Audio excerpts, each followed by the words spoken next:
MTN News, this is Montana This Morning. After a Palestinian flag appeared on one of the Christmas miners downtown, we'll have reaction from local groups. I'm Jonathan Amberian in Helena. Montana's Attorney General is taking on another social media platform in court, this time filing a lawsuit over concerns about Instagram. Residents in Belgrade still claim that they're facing mail and delivery issues. I'm Kristen Merkel, and I'll tell you what USPS Corporate's response is. Alrighty, it is 6:31 on this Tuesday edition of Montana This Morning. Jane McDonald and Matt Elwell with you. Yep. Very comfortable outside, but you know, a little concerning at the same time. It is, mainly because these mountain. warmer temperatures play a big part in how much snow we continue to get in the mountains. I think the positive is a lot of these mountain locations are a little closer to the freezing mark, so may not be melting quite as quickly. Yeah, That's well, positive. We'll take it where we I can. look for all the silver linings. Exactly. Temperatures this morning, 40s for the early morning. We're sitting around 35 in West Yellowstone. Mainly seeing spotty showers in northern parts of Gallatin County and Park County this morning. The afternoon bringing lots of sunshine and pleasant conditions. You can see the wind kind of whipping the flags around a little on campus this morning. Looks like our daytime high should be into the 50s for the afternoon. Another warm couple of days, but a big shift in our weather pattern is on the way. We'll talk more about the timing on that in just a few. All right, thank you very much, Matt. Now our top story this half hour. As we first reported on Sunday, a Palestinian flag flew over the annual Christmas stroll Saturday night in Bozeman, and that decoration was not sanctioned by the city. The flag has since been removed, but is still being talked about on social media. MTN's Edgar Cedillo spoke with a local rabbi and a member of Montanans in Solidarity with Palestine to get their reaction to the flag and the community's reaction. Yeah, right when I saw it hanging up, my natural reaction was a positive feeling. I'm half Palestinian myself, so it's always warming to see people supporting, you know, Palestinians' rights and to try to end what's happening over in Gaza right now in the West Bank. While Omar Awad, a member of the group Montanans for Palestine, felt a sense of support seeing a Palestinian flag that was hanging over Main Street, it was attached to a Christmas decoration during the annual Christmas stroll. On the other hand, local Rabbi Chaim Brook felt a sense of disappointment. And so waving the flag didn't hurt me. Flags don't hurt people. Flags didn't, you know, what do they say? Sticks and stones will break my bones. Flags don't break my bones. However, both men were surprised to see images of the flag making their rounds on social media. It was a surprise. We've been organizing protests and whatnot in Bozeman and going to John Tester's office. We weren't aware this was happening. We're not sure exactly who did it. The idea that the city put it up or someone from a from official government agency is not what came to mind. We did reach out to the city. They say that they are not investigating the incident. Deputy Mayor Terry Cunningham told me, quote, that the flag is not a city-sanctioned decoration. The Downtown Bozeman Partnership called the fire department to remove the flag because of the social media reaction and the location in the public right-of-way. Rabbi Burke says following the events in the region, the upcoming holiday will have more meaning. You can wave all the flags you want. Jewish people are rocking and rolling, and Hanukkah is going to be celebrated in ways that was never celebrated before. Awad says he and his group are encouraging peace in the region. You know, let them know that we're just all about peace and solidarity for everyone on both sides, Palestinians, Israelis, everybody. We also reached out to the owner of the building closest to where the flag was hung, and they say they also do not know how the flag got there. In Bozeman, Edgar Cedillo, MTN News. Now in some statewide headlines this morning, Montana's Attorney General is currently involved in a legal battle over the app TikTok.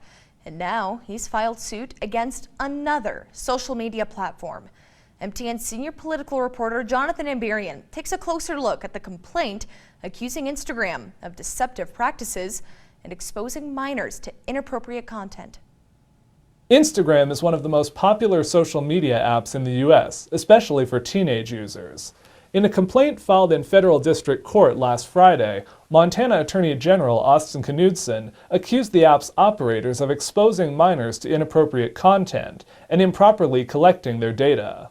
The lawsuit was filed against Meta, the parent company of Instagram and Facebook, plus a number of its subsidiaries. Knutson's complaint says Instagram claims on app stores to be appropriate for teens because it includes only infrequent or mild profanity, sexual content, and alcohol or drug references, but that the state and other investigators found using test accounts that it was easy to access more prevalent and heavier content. The complaint also accuses Instagram of violating a federal requirement to get parents' permission before collecting data from a child under the age of 13. Instagram policies require users to be at least 13 years old, and they have to submit a birthday for verification. But the state argues there's no confirmation those birthdays are accurate, and that reports have shown many kids younger than 13 have used Instagram. Knutson argued these show Instagram has been deceptive and unfair to consumers in Montana. In a statement to MTN, he said, quote, "Meta must be held accountable for its deceptive practices and the harm it has caused. Instagram's intentional addictive design and its failure to address the rampant presence of harmful content on its platform, including explicit drug promotion and sexual exploitation, pose serious risks to the mental health and well-being of young Montanans."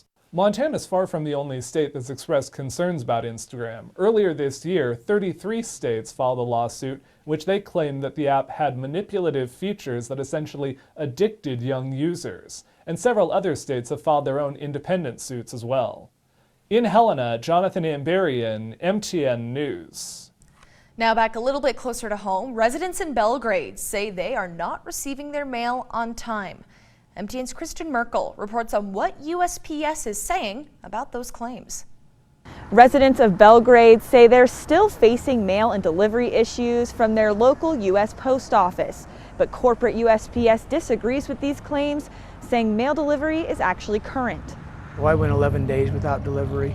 Me in the area that I live in. Former postal employee Derek Homan claims 7 routes in Belgrade are not receiving their mail, and it's an ongoing problem. It's been off and on for the 2 years that I've been there. I reached out to USPS corporate, and they told me this information is misleading and inaccurate, stating, quote, "Confirmed and verified data for the Belgrade area verifies there are only 2 routes which are being rotated, delivered every other day, as a result of temporary staffing challenges. The rest of the area is current on mail delivery." Corporate says it's no secret the post office is facing staffing challenges nationwide, but they say they're doing their best to fix that. They stated that the Postal Service continues to aggressively hire in many locations across the country. The last job fair event was held in Belgrade on September 28th, with future events in the works. Homan believes the staffing challenges could be easily fixed with a change in the treatment of employees. I think corporate really needs to look at how they're hiring, how they're treating people, the base pay. It's not the local employees, it's not the local management, it's the higher ups. Homan also says he's frustrated with the continual delivery issues. It's very disheartening. I mean, that's what the post office is based on. We want to deliver the mail. That's the goal of the post office, is to deliver the mail, be timely, be that friendly person out there. In Belgrade, Kristen Merkel, MTN News. And a Great Falls family is asking for help from the community as they prepare to travel to Seattle, Washington for their child's surgery. MTN's Tommy Lynch has this story.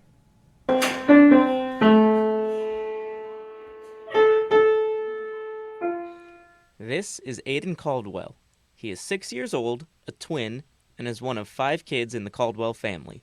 Like many Montanans his age, he likes to hunt, ride horses, and dirt bike. But below the surface, there's a lot more to Aiden than reaches the eye.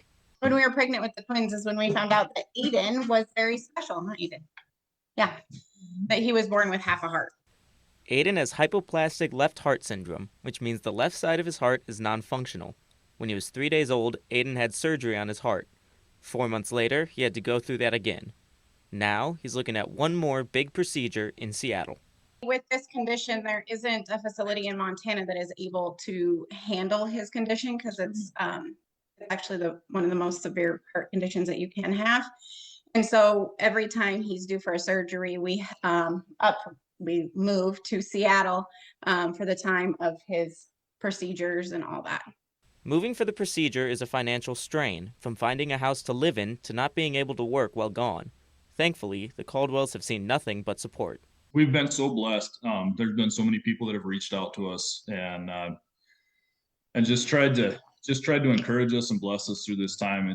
It's been awesome to see the amount of outpouring that we've and support that we've gotten from the community, from friends and family around. So that's been huge for us. Despite it all, Aiden lives his life like a 6-year-old should, refusing to be stopped by his heart. Even on days that he's just completely out of breath, he still goes and he loves every moment. Like last year ago, I couldn't breathe. Yeah, he couldn't breathe yesterday. Very good. So I But- came downstairs. The Caldwells have set up a GoFundMe page where they are trying to raise money to help pay for what they hope is their final medical trip to Seattle. Thanks to the good people of Great Falls, donations have already started coming in. We really love Great Falls. It's been home to both of us, and don't think that there is a better place to raise kids. The Caldwells leave for Seattle on December 10th, and Aiden's surgery is on the 13th. When I asked if he had anything to say about his journey, he just had 2 simple but meaningful words. Thank you. To learn more about Aiden's journey or to donate to the GoFundMe, you can head to our website. In Great Falls, I'm Tommy Lynch, MTN News. Again, all those links can be found over on our website. I just love that story. Now, we're going to take a short break here on Montana This Morning, but when we come back, not everyone will be home for the holidays, so if you're traveling, what can you expect during this holiday season? The holidays mean some hotels are unveiling lavish suites to live out your Christmas dreams. I'm Wendy Gillette in New York City with a tour of a few of them.